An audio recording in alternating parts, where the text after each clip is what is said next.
all of this, you know,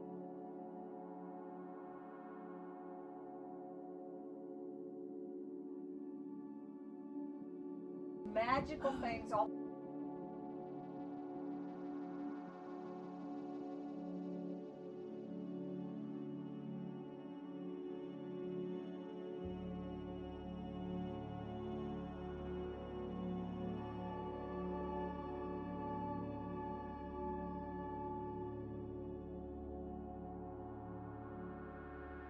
on some.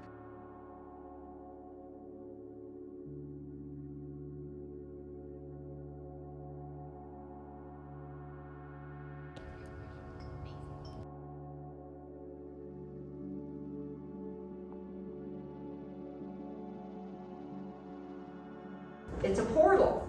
If the veil is thinner, obviously, you going clockwise, counterclockwise. All of that stirring up is spinning a vortex. I said, okay, so it makes sense. It's opening up that portal in the center.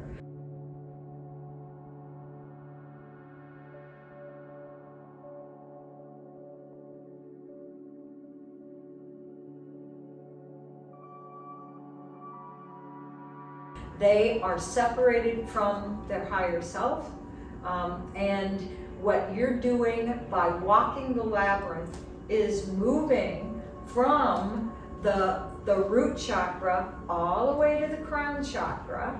You know, you're going all the way and walking any labyrinth. The whole walk in, you're releasing.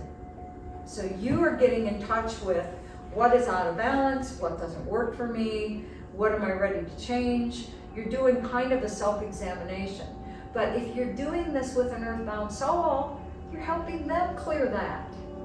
They're moving all the way through from the root chakra to the crown, and by the time that the crown is cleared, remember the crown chakra, thinking of that as my access to my own higher wisdom is coming through the crown chakra. And for all of them, it's blocked. And as soon as you unblock that, they are aware of their higher self energies, where it was up here and they're down here and they're low vibration, and it's going shh. They can see them now. You know, that awareness is there for them. So it brings it into, you're helping them raise their frequency. So when they kept saying to me, the thing with the higher self is the most important part, you've got to bring the awareness of the higher self in. I'm picturing, okay, so should I visualize it like a light being, like an angel? How should I hold that? And they said, it's really two light beings.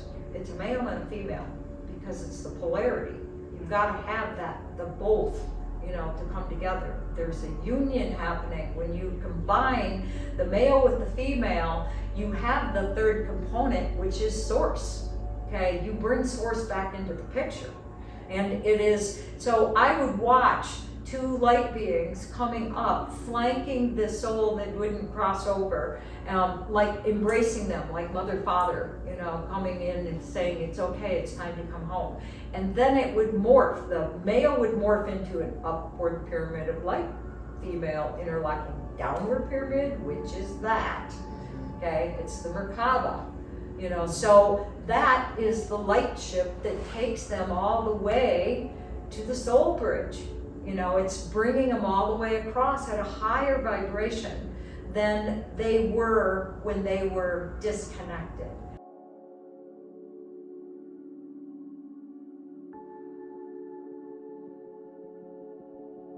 Higher self is the most important thing. Then why doesn't the higher self just come and get them? What do you need us for? You know, I feel like we're the middlemen.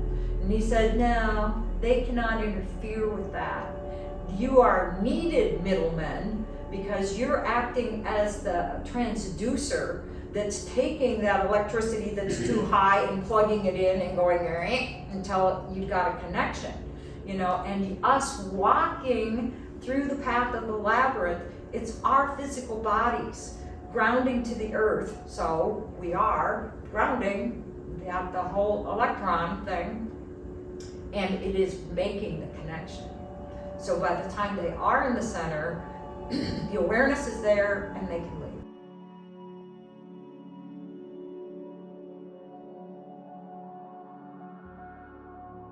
You're going out, having your own experience. I'm going to be measuring your auric field before you walk in. You just stand in front of me and I walk towards you. In this case, I'm walking towards you until the rods do this. They're gonna open up. Because it's almost like it hits the end of your field and it makes the rods go back. So I'll count my steps to you, how far you are in the front, and then you're gonna turn with your right side to me, turn with your back to me, turn with the left side to me, and we're gonna compare, is that all even? Because sometimes it's not.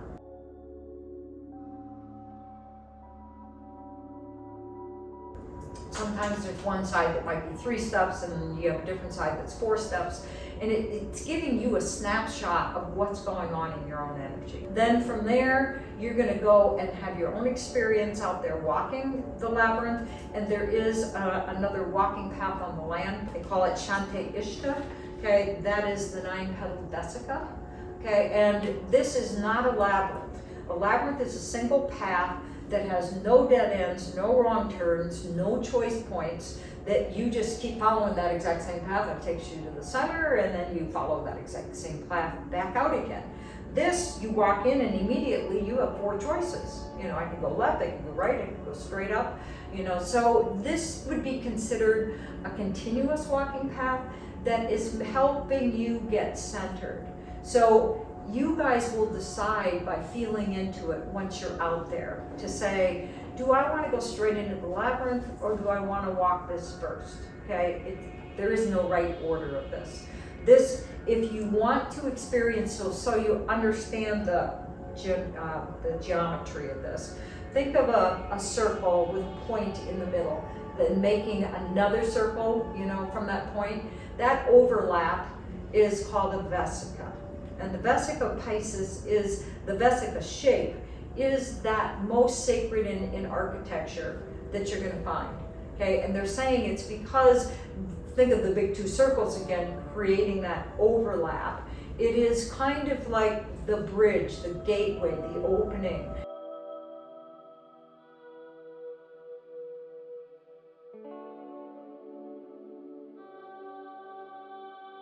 Many times when they would paint pictures of Jesus in that middle-aged part, they would have that kind of shape around him, or stained glass windows, think of that shape, okay? But it is, they saw Jesus as the bridge between spirit and matter, okay? So, and it creates a portal. That's a portal, that's an opening, where you could say each one of us is a portal. We are. We're portals, and we're also led to go to portals. But if you want the full effect of this, you could walk in and pick a direction, right or left, and let's say I'm going over here. You then, every place you have to turn, so right there I've got to turn. But when I get to this intersection, I don't have to turn. I can keep going straight. So I'm going to go straight, straight, straight until I have to. And if you do that, it'll take you through every one of the vesicas, okay, all the way back out again. So you get that spinning rotation kind of in your body if you want to do that. Now, I'm giving you a left brain explanation, and when you get out there, throw it in the trash and then do what you need to do. But if you did the direction I just did, that means everything you're spinning is counterclockwise. Counterclockwise is bringing energy down from above and bringing it into you. So when I'm using this design, which I have to help earthbound souls cross over besides the labyrinth, I walk in and I go that direction first because I am calling in the higher self-awareness. I'm bringing that awareness down. I'm taking a higher frequency and I want it anchored down to the lower frequency of where the earthbound soul is. When I get back to the beginning again, I stop, feel into, is the higher self present? Is it feeling like it's coming in? Then I walk the whole thing and I go opposite. So I'm spinning it all clockwise. And in the clockwise, it's helping them start going into that movement of what do I need to release and moving. And when I am ready to move the soul across, I step into that 9-pointed star in the center and release them in the same way that the labyrinth is making a portal in the center, to do it. So you doing this, not releasing any souls, just walk in, and this is why I'm saying forget about right, left when you get in there, or do I want to call my higher self in, or am I doing releasing? Instead, stand there. There's a big crystal that's right there in the sand before you get in. It's meant to stand on. So stand on that and feel into, do I feel like going right, or do I feel like going left, or do I feel like going right up the middle? And you don't have to try to do any of the spinning, just meander in there. And because the reason why that's better for you to do it today is because it'll help you get clear, what do I most need for myself today? What is up for me? What are my issues? What am I working on? What do I want guidance or input or download? What would that be? So this is a good place to get clear before you go into the labyrinth. So you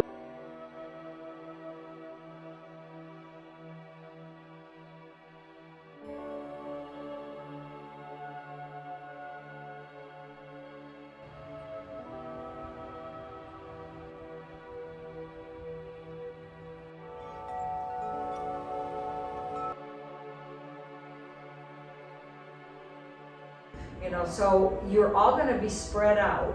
You will not be on top of each other because you really want to have your own experience. So even if you're all lined up and going, we're all ready to go in the labyrinth, well then still sit at the medicine wheel and just be in a reflective point until you feel like, okay, I've got enough space between me and that person that's going in that I'm not going to be on top of them.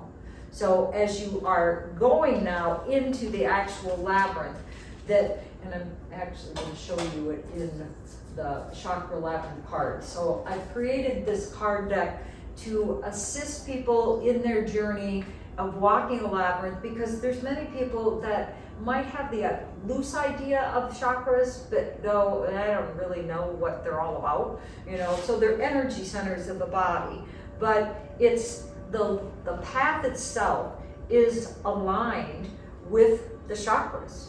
So when you think of that picture again, here's the house, you're going down that curved path before you ever get to the labyrinth, okay? And when you're here, you don't even see that there because there's a bunch of trees that you're walking through right here.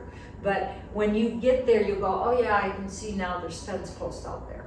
So every place it turns, there's a fence post in the ground, okay, that has colored things with it, a colored ribbon, a colored wind chime, okay, I've created angels out of clay, so there's a root chakra angel, there's a sacral angel all the way up on the post that is telling you, okay, you just arrived at a new chakra, so the very first one you're going to come to is the red path. So when you come to that, stop in front of it. You're going to ring the bell. There's a wind chime, and it goes from low C to high C. So root chakra is low C. So ring the bell, and then you're going to see on that first post a string or ribbon that's got the cards. So in this deck, the cards are underneath like that, but I've got them out and they're laminated on the post so that you guys can use them. But I'm going to show you it in an example. So here's a front of the card, a root chakra card. It's got the root chakra angel that's actually out there. Okay, but when I created the deck, I made 7 cards for every one of the chakras. So that means the fronts all look the same. They all look like that root chakra angel. The back is what's different. Okay, the back has a statement on the left and a statement on the right. And the one that's on the left says release. Okay, the one that's on the right says renew. The whole walk in, you're getting in touch with, what do I need to release? What is that? And in this case, it's all focused on the root chakra. So all of the statements of those 7 cards are all very specific root chakra statements. But we're going to use this like divination, because they're all hanging on a string, clumped together, you know. So you're just gonna pull the string up, let it fall open, and you're gonna read whichever card happens to be there in front of you. You're reading the release side. Okay, read that, put the string back down, keep walking, somebody will come up behind you and grab that same string. Okay, and you're moving all the way through. So you're going in order, you know, so you've got the sacral, you've got the solar plexus. The very last one you're gonna come to, so look at the diagram again, is the last chakra is violet. But then you can see this straight little stretch that comes up before you get to the center. And I have that colored magenta. Okay, magenta is not a chakra. Okay, magenta, we could say, oh, it's the 8th chakra, it's outside of our body. Yeah, that's true. And that is the access point for the higher self.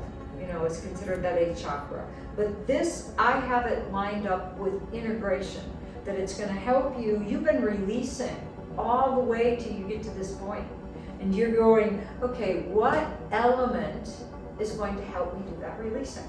So the magenta is when you use paint and you make the color magenta, you're mixing purple and red. You're mixing the high and the low, the crown chakra and the root, and that gives you magenta color. So these cards are completely different than the chakra cards. These are an element. So you're looking at an air card. Okay, so air, fire, water, earth, and ether, okay, are the cards that you'll be flipping up and say, what element's gonna help me with this? You know, what do I need to focus on just for today? Then you're gonna go to the center. When we all get to the center, we're gonna go into a more elaborate, you know, more focused for us personally about the chakra releasing. But you will have been priming the pump all the way through this, all the way through your walk. You're going to be reading those different cards and seeing which ones resonate with me, which ones am I going, that's not me, you know, but have your own experience, let it come up. And that is in context of whatever is going on with you all personally. There's going to be some of those chakras that are going to jump more at you, you know, than others. When we get to the center, so in all labyrinth walks, where I said it's release and renew when you come out, being in the middle is receiving. So it's saying, what do I need to fill up with? What is there? You know, let that come in. Is it inspiration you need? Is it feelings that you need? Is it some kind of, you know, inner messages? And really determining how that looks for you is very individual. You know, where I've been talking about the way that I get things, I hear it, where you could say I'm clairaudio, you know, or I'm claircognizant, it just drops in. But I hear whole sentences. And most people don't do that, you know, unless that is one of your things. A lot of people see things, you know, clairvoyant. Many people are clairsentient. You just feel something. You know, you have a definite feeling about something, or the emotional part is there, or you might even see colors, okay, but it might not be in the same way somebody else gets information. So trust the way you get it. That's important, okay? And then we'll be in the middle as a group. There's 4 benches in there, so sit wherever you're led to sit, be in your own space, and then we'll come together and, you know, give more instructions once we're in there. And when we come back out, you're walking back out on the exact same path that you just came in reverse. The only difference is this time, when you flip the string up and you're going to be reading it, you're reading whatever it says on the right side. And one clarification I want to make is, if you ever came to me in a small, like 2 of you together or 1 of you together, and you were doing the labyrinth, I wouldn't have the cards out there on the string. I would have you picking them here inside, and we put them on a jump ring and you're reading them, which means you'd have those cards in your hand going, I read this on the way in, I'm reading that on the way out. That's not what's happening with you guys, because of the string that has all of those cards on it. And I don't want you to get to the string and go, okay, I have to find my card. Don't do that. just flip it up and read whatever that positive statement is, because that's really what it is. It's an affirmation for whatever this is, but it will be the right affirmation you need, you know, so trust that. Spread out, you're in your own, you know, you're in your own experience, because that's really the way things are gonna come in more, is for you to be quiet and be in that receiving.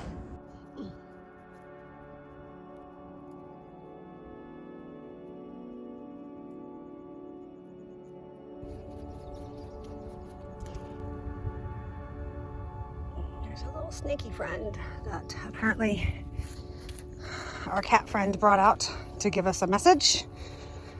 Snake in the solar plexus sacral chakra indicates the Kundalini awakening. And a dead snake indicates that we're letting go and shedding.